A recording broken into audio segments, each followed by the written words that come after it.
There we go. Okay. Okay. So, let's continue because I don't know if it can actually get any more bizarre. Surely it can't get any stranger, right? Their spirits up. Right? The combination of heat and fear is beginning to take its toll.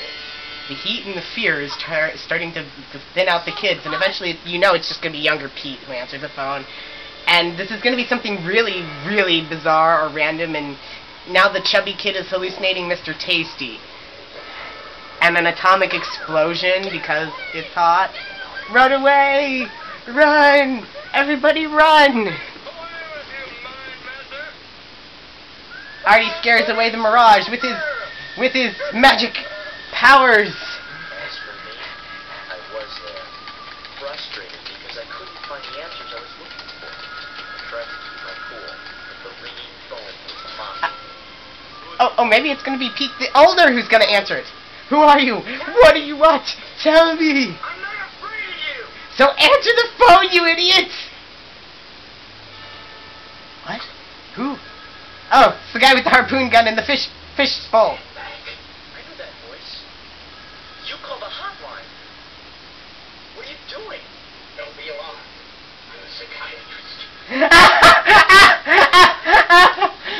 Maybe you can help me. The psychiatrist has lost his mind. Apparently that town is so hot everything's smoking.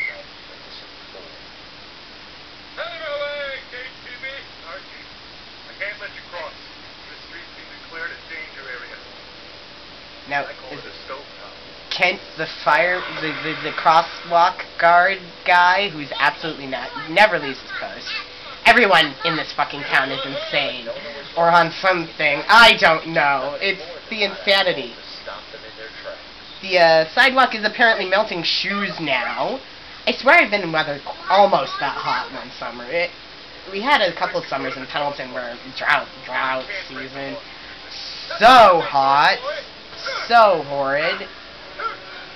Allergic to everything. Artie is running across on his bare feet. He's on top of the car hood. Pete is doing it barefoot because obviously that's the smart thing. Oh, he's using the shoes as stepping stones. Go, Pete, go! Don't step in the lava! No! No, Pete! He's safe on top of the what I would assume would be a scalding car roof. The insanity! Somebody please stop the insanity! Hey, smart guy. What do you got to say for yourself now? Now they are marooned on the hood of a car in the middle of the street. And they're being melodramatic. Now Kent has thrown them their side. Here lies Pete and Artie. They answered the call. Pete and Artie have answered the call, or they're going to. Unless it's on call waiting. Ellen. A psychiatrist, a Dr. Burton. He drew up this whole psychiatric profile of the first passerby. Listen. Probably filled with guilt. Feels the need to help out. What the fucking hell does this have to do with anything? Apparently the psychiatrist with the fishbowl on his head and the harpoon, who was threatening to harpoon the... Why didn't either of them answer the phone when they were there? They were just there. You could have ended this. You could have fucking ended this. But no, instead they talk, apparently, and the shrink with the fishbowl on his head, it gives him a psychological profile of the first passerby who passed by the phone and didn't answer it. And why... It just raises too many questions. This whole episode just raises so many questions. What is going on?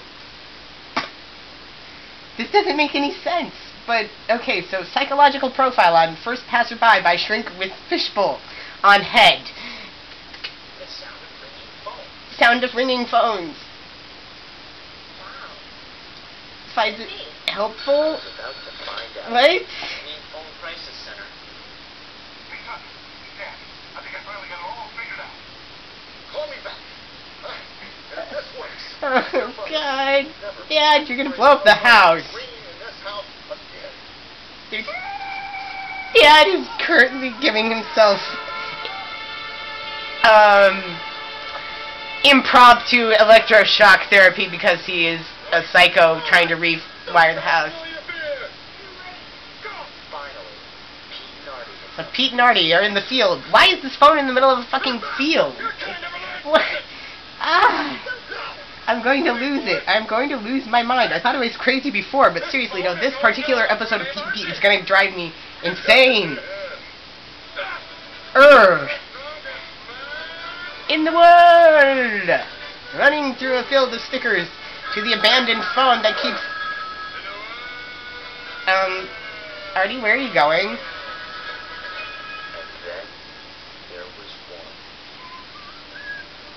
It's the last roundup, Cowboy Ed. Time for old Adobe to load me on bed. Giddy up now. When I didn't think this town could get any weirder. The phone call. What? It was for you this whole time. What? Answer it. Huh? I was younger than you. Who? I was just What? by and it started ringing and I thought it might be for me, but I was afraid. For 27 years? Yeah, well, I'm What? here every day and I've done everything I possibly can to help. What? Just answer it. Oh, What? I'm sorry. No, Look, I got it. That's it. I've cracked. I've cracked. I've lost it. What's going on? Oh, God. The phone. Who? Someone's gonna answer the phone. Of course, it's Pete the Younger. But,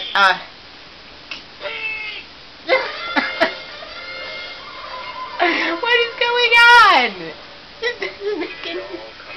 And wasn't he closer last time we zoomed away from Pete? Wasn't he closer to the... Maybe the field has one of those temporal space-time anomaly things, like expanding pockets or bags of holding.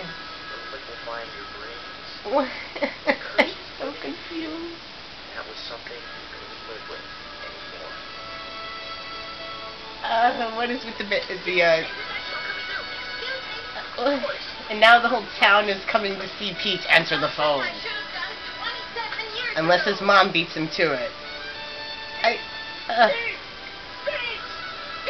Pete, no! Don't answer that phone! Please! It's been ringing for 27 years! Don't answer it, for the love of God!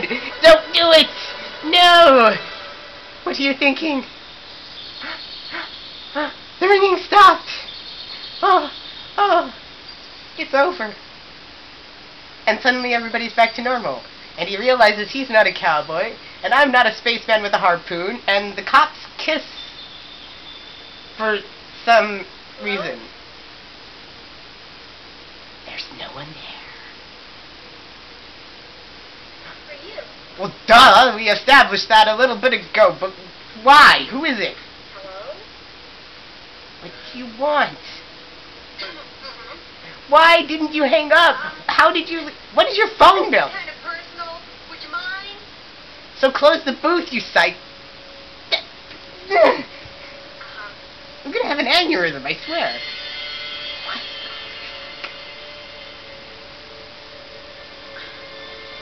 You know, you could have just called me at home.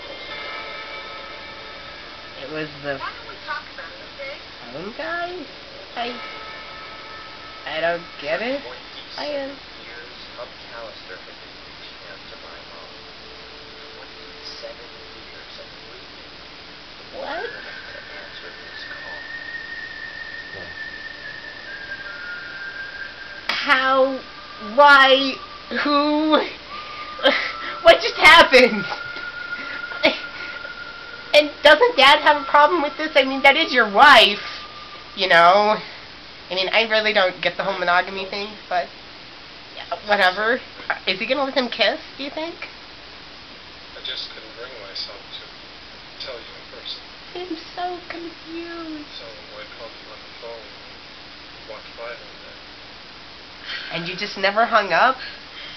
Don't phones have an eventual shut-off if you leave them off the hook ringing? I mean, doesn't the ringing eventually stop on the other end? I've called someplace and let it ring and ring and ring when they didn't have an answering machine, and it just rang and rang and rang and rang and rang like 30 times, and then cut me off.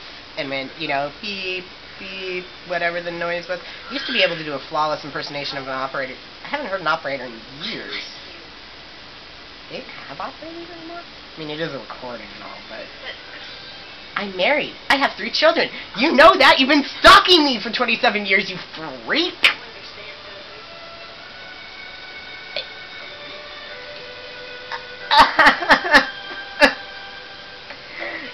My brain.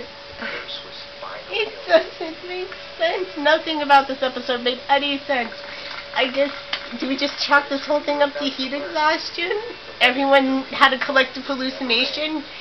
And then, no, it started. It'll never end. The phone. How do you know that Mom would never pick up the phone? But it didn't really matter. Why? Yeah, the rings were like an eternal flame, kept lit by simply staying in the line. To this day, when we hear the ring, it reminds us that true love, if it's really true, doesn't need an answer. What? Then why do we never hear it in any ever episode? Oh God. There aren't words. I don't have words to describe how confused I feel. I am so confused right now. I have a headache. And I have no idea just what the fuck just happened. Do you? I mean, obviously you don't, but when I edit this you will, because I'll cut clips in, I assume. That's what I'm supposed to do. Obviously, I'll figure it out later when I'm not so mind-bogglingly confused. What just happened? So the phone rang for 27 years somehow because, you know, phones, if they don't get answered, they never get cut off. Phone company just lets them ring on and on and on and on forever into eternity without ever considering the fact that this phone is in a defunct parking lot in the middle of nowhere, in a field in the middle of nowhere on the edge of town. If it's been ringing for 27 years, why did we never hear of it before? Obviously because the creators hadn't thought of this idea yet. But still, I mean, mass continuity error. Continuity error! Continuity error! I watched the movie good! But, oh God, I am so confused. I'm gonna go ponder this great mystery of the phone that rang for 27 years, and why no random person walking by ever bothered to answer the damn thing. Wow, Nickelodeon. I don't know if I ever saw this episode as a kid. I would think I would remember something this bizarre, but then maybe I just repressed it like so much other John Bluth movies and all those other really weird things that came out of the 80s and 90s for kids. And I've seen some messed up movies and some really weird shit, and Nostalgia Critic in particular has reviewed some stuff where I'm like, I thought that was a fever dream. Didn't I dream that? Wasn't that a nightmare? But no, somebody made it, and not only made it, but was paid to make it. Paid probably quite a lot to make it, and I'm just baffled by that sort of thing. But I'm getting off track, and I'm just going to end this here. But so that was Pete episode 3 from season 2. There's only 3 seasons, I found out, but I've got all 3 of them. And you know, I think if this turns out and goes over well, I'm just going to work my way through various shows, 1 episode at a time, and just do the whole series, 1 episode at a time, maybe, even if they're boring, because then you get to make fun of them if they're boring. But yeah, are you confused as I am? Because I am confused. Confused is the only word for how I feel.